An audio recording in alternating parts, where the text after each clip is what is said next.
So you've just seen the printed bridge house. I'm now going to show you, I have to make a few adjustments to the model in order to make it 3D printable. Because if you look at the completed, put together version, you've got a lot of overhangs. So, you know, a big overhang here, which just wouldn't print. If you put supports, it would look terrible because, you know, the supports would be so thick and really hard to get out.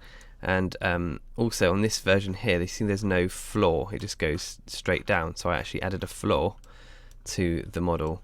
A few other bits that wouldn't have printed very well. You've got this overhang here on the roof, so that wouldn't have worked. And probably, yeah, the top bit of this arch would have unlikely have printed quite correctly. So just very briefly, what I did is I removed one of these arch bits from one side, just so that I didn't have to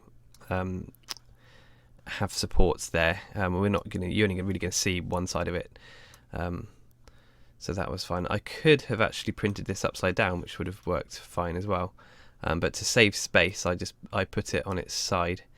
The roof I've done vertically there. I wanted to basically condense this into a small amount of space as possible, so that I could print it in one go. So yeah, the main big job was to basically chop through the building in line with this top block here and this top block here, so that I could then have an upper part and put the floor on. Now, in hindsight, I probably could have done with raising these windows a little bit, because it looks a bit like the windows seem a little bit too close to the floor.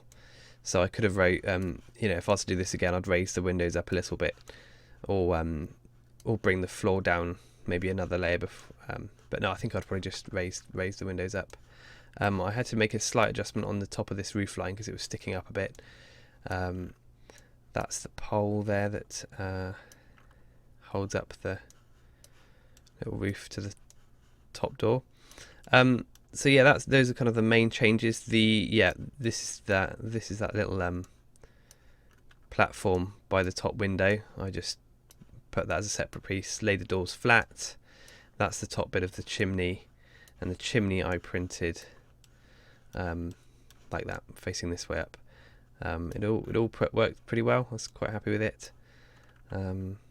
So yeah, that is how I adapted the model for 3D printing. It took about half an hour to adapt the model. So there we go. Hope that was helpful.